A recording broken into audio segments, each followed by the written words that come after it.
মহান আল্লাহ রাব্বুল আলামিন আমাদেরকে সম্বোধন করে বলতেছেন, ওয়ামা খালাকতুল জিন্না ওয়াল ইনসা ইল্লা লিয়াবুদুন।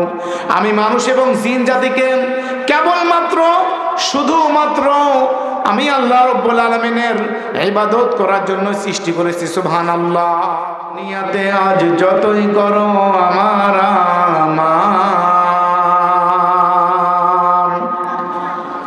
চোখ বুঝে দেখো লাগবে তোমার শুধুই যে আধার। যারে প্রেমেতে তুমি গো আজ হলে দেওয়ানা, এরা জেনে নাও কেউ কবরের সাথী হবে না। কেউ বোঝা তোমার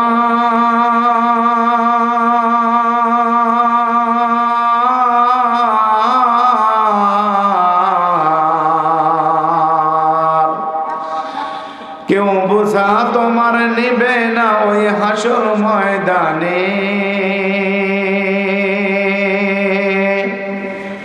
কি আমল তুমি করবে নিয়ে যাবে সেইখানে,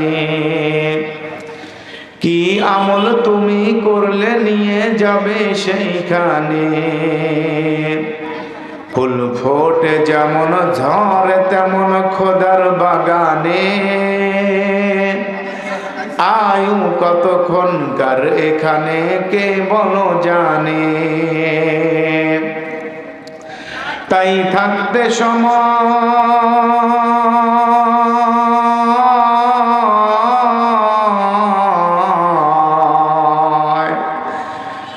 তাই থাকতে সময় নাও বুঝে ভাই জীবনের মানে।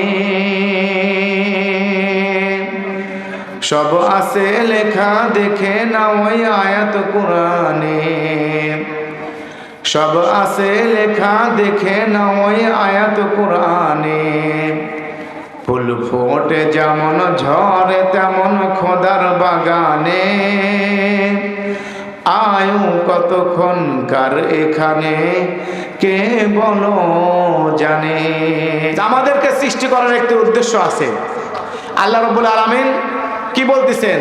আফা হাসিবতুম আন্নামা খালাকনাকুম আবাসাও ওয়া আন্নাকুম ইলাইনা লা তুরজাউন। আল্লাহ রাব্বুল আলামিন বলেন, আফা হাসিবতুম, তোমরা কি ধারণা করতেছো? আন্নামা খালাকনাকুম আবাসাও ওয়া আন্নাকুম ইলাইনা লা তুরজাউন, আমি আল্লাহ তোমাদেরকে অনর্থক সৃষ্টি করেছি। আল্লাহ নিজেই বলতেছেন, আমি তোমাদেরকে অনর্থক সৃষ্টি করি নাই।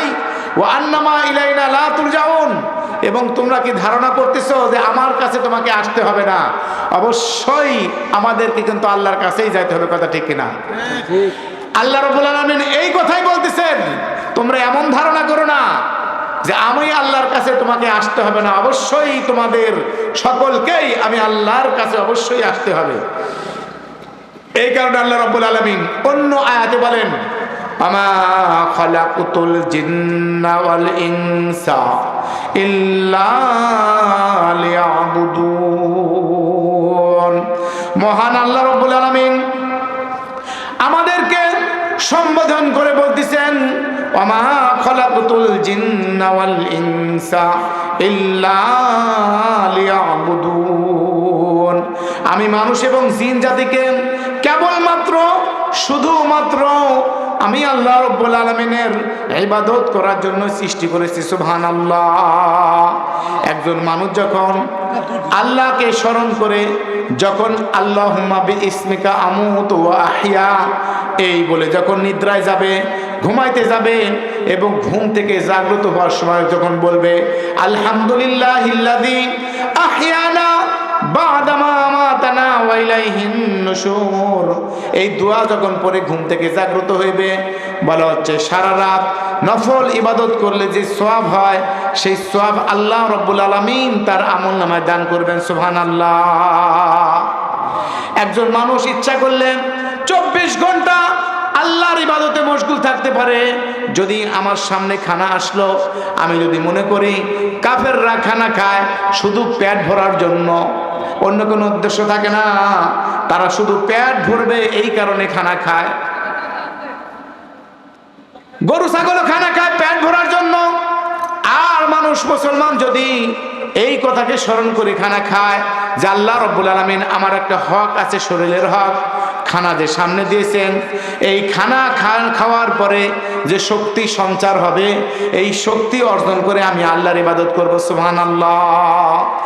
এই বলে নিয়াত করে যদি খানার সামনে আসলো আর দোয়া বললো, আল্লাহুম্মা বারিক লানা ফিমা রাযাকতানা ওয়া কিনা আযাবান নার, বিসমিল্লাহি ওয়া আলা বারাকাতিল্লাহ, এই বলে যদি সে খানা খায়, তাহলে 20 মিনিট পর্যন্ত যদি খানা খাইলো, ওই 20 মিনিট ইবাদতের সওয়াব আল্লাহ রাব্বুল আলামিন তার আমলনামায় দান করবেন, সুবহানাল্লাহ।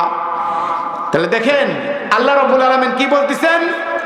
আল্লাহ রাব্বুল আলামিন আমাদেরকে সৃষ্টি করেছেন কেবলমাত্র শুধুমাত্র আল্লাহর ইবাদত করার জন্য। একটা মানুষ ইচ্ছা করলে 24 ঘন্টায় আল্লাহর ইবাদত করতে পারে, কথা ঠিক কিনা?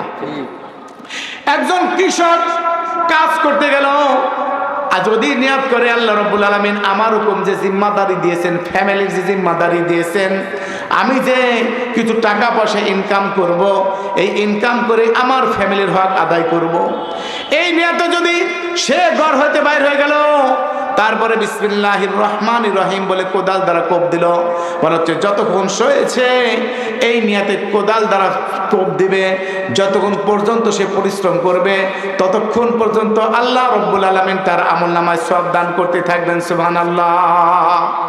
কারণ তার ফ্যামিলির একটা হক আছে। কি আছে জোরে বলেন? তার ফ্যামিলির একটা হক আছে। এই হক আদায়ের জন্য আল্লাহ রাব্বুল আলামিন এর উপর ভরসা করে সে সকালে বাইর হয়ে গেছে। এই জন্য আল্লাহ রাব্বুল আলামিন বলতেছেন, আফা হাসিবতুম আন্নামা খলাকনাকুম আবাসাও ওয়া আন্নাকুম ইলাইনা লা তুরজাউন, বান্দারে তোমরা মনে করো না তোমাদেরকে আমি অনর্থক সৃষ্টি করেছি। আমি আল্লাহ রাব্বুল আলামিন অবশ্যই আমার কাছে তোমাদেরকে ফিরে আসতে হবে এবং কোনো না কোনো উদ্দেশ্য নিয়েই তোমাদেরকে আমি সৃষ্টি করেছি, সুবহানাল্লাহ বলুন। তাই আল্লাহর কাছে যেতে হবে কিনা জোরে বলেন?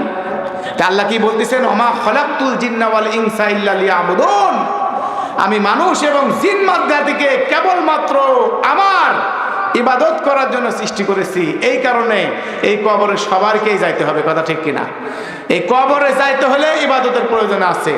এই যে ছোট ছোট বাচ্চারা গান গায়, ওই গোরস্থানে কত মুর্দা রেখে মাটি সরিয়ে দিয়েছি ঢেকে, ওই গোরস্থানে কত মুর্দা রেখে মাটি সরিয়ে দিয়েছি ঢেকে, এভাবে তোমাকেও যেতে হবে একদিন, এভাবে তোমাকেও যেতে হবে একদিন, সেদিন কবে আসে কারো জানা নাই, নয়ন মেলিয়া দেখিনি চাহিয়া মরণ আমার এত কাছে হায়, নয়ন মেলিয়া দেখিনি চাহিয়া মরণ আমার এত কাছে হায়, সকাল ফোরালো বেলা গড়ালো, সকাল ফোরালো বেলা গড়ালো, এভাবে যে দিন চলে যায়, নয়ন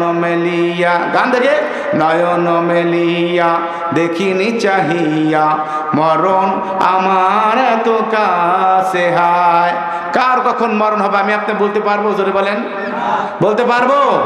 জুনায়েদ বাগদাদী রাহমাতুল্লাহ আলাইহিকে জিজ্ঞাসা করা হলো, আপনি আল্লাহর ওলি, আল্লাহর এত নৈকট্য কেন অর্জন করলেন, কিভাবে অর্জন করলেন? আমরা যদি জানতে পারি তাহলে ইবাদত করার চেষ্টা করব, আপনি যে ইবাদতগুলো করেন সেই ইবাদত করার চেষ্টা করব। জুনায়েদ বাগদাদী রাহমাতুল্লাহ বলেন, খুব বড় কিছু আমল করেছি তাও নয়, আমি 30টি বছর, 1টি বছর নয়, 2টি বছর নয়, 30টি বছর আমি একটি সাধনা করেছি। বলে কি সাধনা? প্রত্যেক দিন রাত্রে ঈশান নামাজ পড়ে যখন ঘুমাইতে গেছি তখন মুসাহাবা করেছি। মুসাহাবা মানে নিজেকে নিয়ে চিন্তা করেছি, আজকে কয়টি কাজ ভালো করলাম আর কয়টি কাজ খারাপ করলাম, একে বলা হয় মুসাহাবা। আমি আপনি তো মুসাহাবা করতে পারি না, আমি আপনাকে নিজেকে জিজ্ঞাসা করতে পারি না আজকে সারা দিন কয়টা আমল করলাম আর কয়টা গুনার কাম করলাম এটা কিন্তু বলতে পারি না। জুনায়েদ বাগদাদীকে যখন জিজ্ঞাসা করা হলো আপনি কি আমল করেছেন, আল্লাহর ওলি, আল্লাহর এত বড় মর্তবা আপনি কিভাবে পাইলেন? বলে একটা দিন নয়, দুইটা দিন নয়, 1 বছর নয়, 2 বছর নয়, একাধারে 30টি বছর। কয় বছর? জোরে বলেন, জোরে বলেন, কয় বছর? 30টি বছর। রাত্রিতে যখন ঘুমাইতে যেতাম, একা একা যখন ঘরের মধ্যে একা হয়ে যেতাম, তখন আমি চিন্তা করতাম আজকে কয়টি আমল নেক করেছি আর কয়টি আমল গুনাহ করেছি, কয়টা ভালো আমল করলাম আর কয়টা খারাপ আমল করলাম। যখন ভালো আমল করেছি আল্লাহর কাছে শুকরিয়া আদায় করেছি, আল্লাহর কাছে শুকরিয়া আদায় করতাম, ইয়া রব্বুল আলামিন তুমি আমাকে তৌফিক দান করেছো, আমল করতে পারলাম, এই জন্য তোমার শুকরিয়া আদায় করতেছি। আর যদি গুনার কাজ করি আর যদি অন্যায় করতাম, সাথে সাথে কান ধরে ওঠা বসা করতাম। সুবহানাল্লাহ।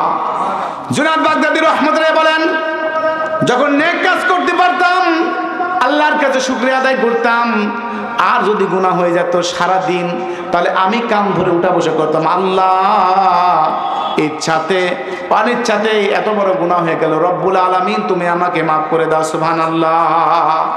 1 বছর না, 2 বছর নয়, এইভাবে 30টি বছর মুসাফা করেছেন। এই মুজাহাদা আমাকে আপনাকে কিন্তু করা দরকার, কথা ঠিক কিনা?